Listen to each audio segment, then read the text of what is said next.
The book of Judges, chapter 11.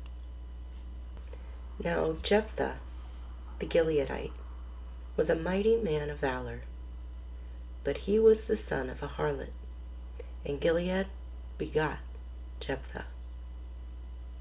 Gilead's wife bore sons, and when his wife's son grew up, they drove Jephthah out, and said to him, "You shall have no inheritance in our father's house, for you are the son of another woman."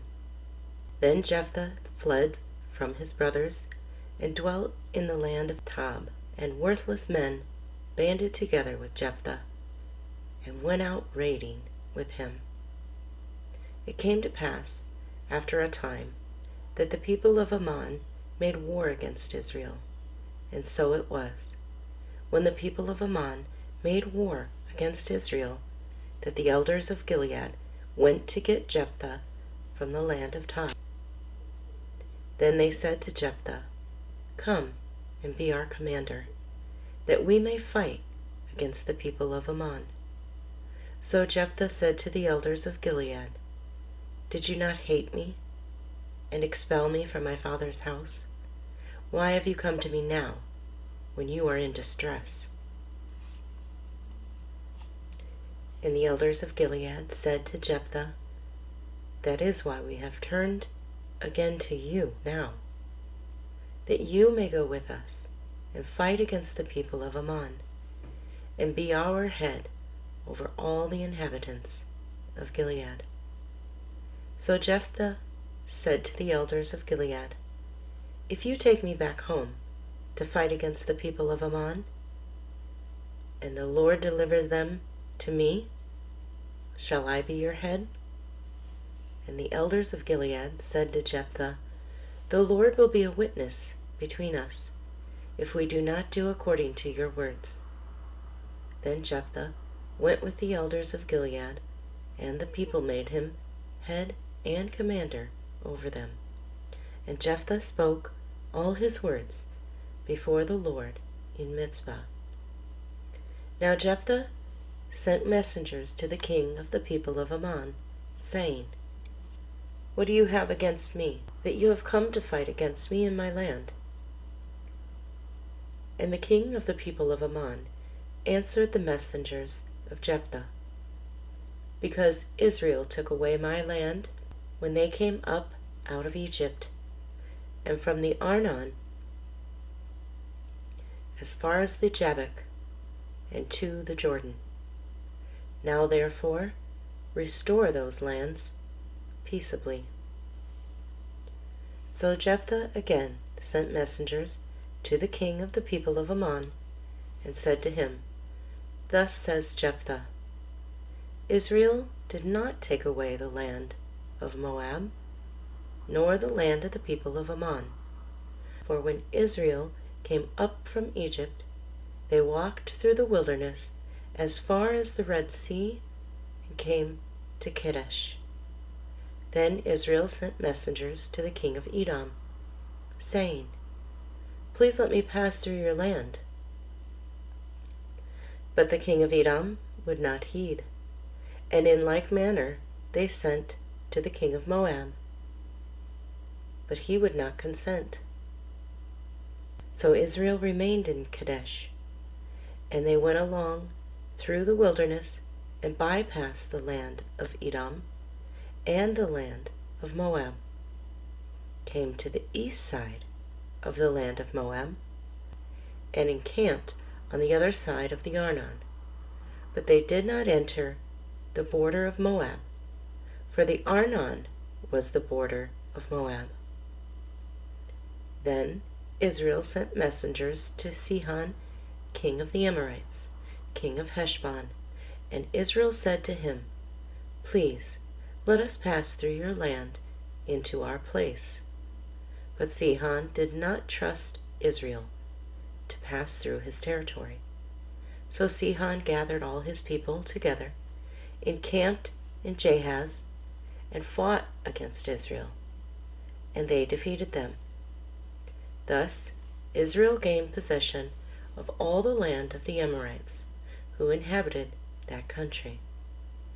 They took possession of all the territory of the Amorites, from the Arnon to the Jabbok, and from the wilderness to the Jordan. And now the Lord God of Israel has dispossessed the Amorites from before his people Israel. Should you then possess it? Will you not possess whatever Chemosh, your God, gives you to possess? So whatever the Lord our God takes possession of before us, we will possess. And now, are you any better than Balak, the son of Zippor, king of Moab?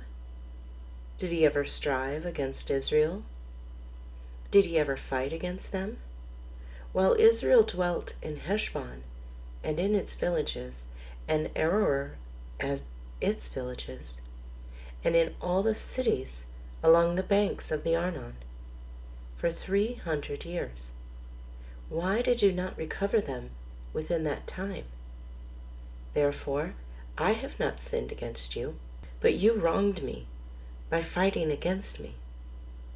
May the Lord, the judge, render judgment this day between the children of Israel and the people of Ammon. However, the king of the people of Ammon did not heed the words which Jephthah sent him.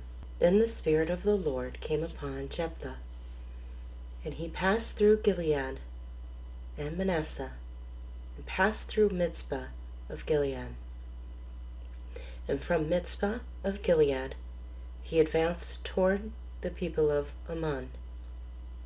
And Jephthah made a vow to the Lord, and said, If you will indeed deliver the people of Ammon into my hands, then it will be that whatever comes out of the doors of my house to meet me, when I return in peace from the people of Ammon, shall surely be the Lord's, and I will offer it up as a burnt offering. So Jephthah advanced toward the people of Ammon to fight against them, and the Lord delivered them into his hands. And he defeated them from Aroer as far as Minnith, 20 cities, and to Abel Keramim with a very great slaughter. Thus the people of Ammon were subdued before the children of Israel. When Jephthah came to his house at Mizpah, there was his daughter, coming out to meet him with timbrels and dancing, and she was his only child. Besides her he had neither son nor daughter. And it came to pass, when he saw her, that he tore his clothes, and said, Alas, my daughter, you have brought me very low. You are among those who trouble me. For I have given my word to the Lord, and I cannot go back on it. So she said to him, My father, if you have given your word to the Lord, do to me according to what has gone out of your mouth, because the Lord has avenged you of your enemies, the people of Ammon. Then she said to her father, Let this thing be done for me. Let me alone for 2 months, that I may go and wander on the mountains and bewail my virginity, my friends and I. So he said, Go. And he sent her away for 2 months. And she went with her friends and bewailed her virginity on the mountains. And it was so at the end of 2 months that she returned to her father, and he carried out his vow with her, which he had vowed. She knew no man. And it became a custom in Israel that the daughters of Israel went 4 days each year to lament the daughters of Jephthah the Gileadite. The Book of Judges, chapter 12. Then the men of Ephraim gathered together, crossed over Zaphon, and said to Jephthah, Why did you cross over to fight against the people of Ammon, and did not call us to go with you? We will burn your house down on you with fire. And Jephthah said to them, My people and I were in great struggle with the people of Ammon, and when I called you, you did not deliver me out of their hands. So when I saw that you would not deliver me, I took my life in my hands and crossed over against the people of Ammon, and the Lord delivered them into my hand. Why then have you come up to me this day to fight against me?" Now Jephthah gathered together all the men of Gilead and fought against Ephraim. And the men of Gilead defeated Ephraim, because they said, "You Gileadites are fugitives of Ephraim among the Ephraimites and among the Manassites." The Gileadites seized the fords of the Jordan before the Ephraimites arrived. And when any Ephraimite who escaped said, "Let me cross over," the men of Gilead would say to him, "Are you an Ephraimite?" If he said no, then they would say to him, "Then say Shibboleth." And he would say Sibboleth, for he could not pronounce it right. Then they would take him and kill him at the fords of the Jordan. There fell at that time 42,000 Ephraimites. And Jephthah judged Israel 6 years. Then Jephthah the Gileadite died, and was buried among the cities of Gilead. After him Ibzan of Bethlehem judged Israel. He had 30 sons, and he gave away 30 daughters in marriage, and brought in 30 daughters from elsewhere for his sons. He judged Israel 7 years. Then Ibzan died, and was buried at Bethlehem. After him Elon the Zebulunite judged Israel. He judged Israel 10 years. And Elon the Zebulunite died, and was buried at Ajalon in the country of Zebulun. After him Abdon the son of Hillel the Pirathonite judged Israel. He had 40 sons and 30 grandsons, who rode on 70 young donkeys. He judged Israel 8 years. Then Abdon the son of Hillel the Pirathonite died, and was buried in Pirathon in the land of Ephraim, in the mountains of the Amalekites. The Book of Judges, chapter 13. Again the children of Israel did evil in the sight of the Lord, and the Lord delivered them into the hand of the Philistines for 40 years. Now there was a certain man from Zorah, of the family of the Danites, whose name was Manoah, and his wife was barren and had no children. And the angel of the Lord appeared to the woman and said to her, "Indeed now you are barren, and have borne no children, but you shall conceive and bear a son. Now therefore please be careful not to drink wine or similar drink, and not to eat anything unclean. For behold, you shall conceive and bear a son, and no razor shall come upon his head, for the child shall be a Nazarite to God from the womb. And he shall begin to deliver Israel out of the hand of the Philistines."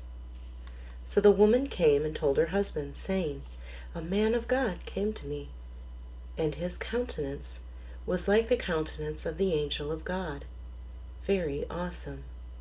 But I did not ask him where he was from, and he did not tell me his name. And he said to me, Behold, you shall conceive and bear a son. Now drink no wine or similar drink, nor eat anything unclean, for the child shall be a Nazarite to God from the womb to the day of his death." Then Manoah prayed to the Lord and said, "O my Lord, please let the man of God whom you sent come to us again and teach us what we shall do for the child who will be born." And God listened to the voice of Manoah, and the angel of God came to the woman again as she was sitting in the field. But Manoah, her husband, was not with her. Then the woman ran in haste and told her husband, and said to him, "Look, the man who came to me the other day has just now appeared to me." So Manoah arose and followed his wife. When he came to the man, he said to him, "Are you the man who spoke to this woman?" And he said, "I am." Manoah said, Now let your words come to pass. What will be the boy's rule of life and his work?"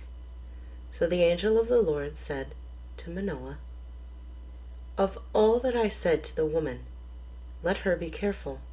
She may not eat anything that comes from the vine, nor may she drink wine or similar drink, nor eat anything unclean.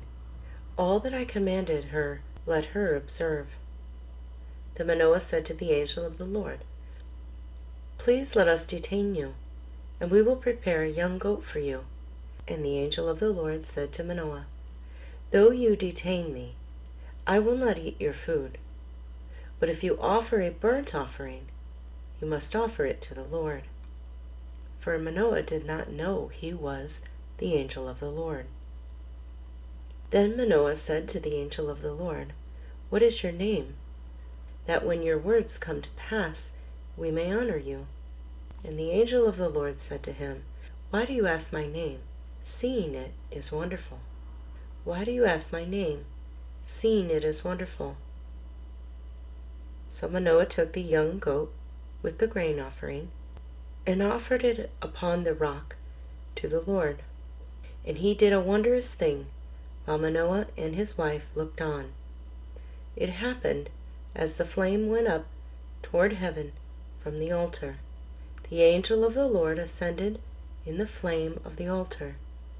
When Manoah and his wife saw this, they fell on their faces to the ground.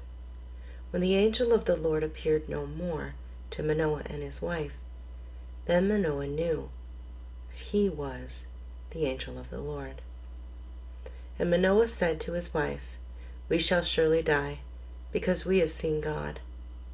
But his wife said to him, "If the Lord had desired to kill us, he would not have accepted a burnt offering and a grain offering from our hands, nor would he have shown us all these things, nor would he have told us such things as these at this time." So the woman bore a son and called his name Samson. And the child grew, and the Lord blessed him, and the Spirit of the Lord began to move upon him at Mahanadan, between Zorah and Eshtaol.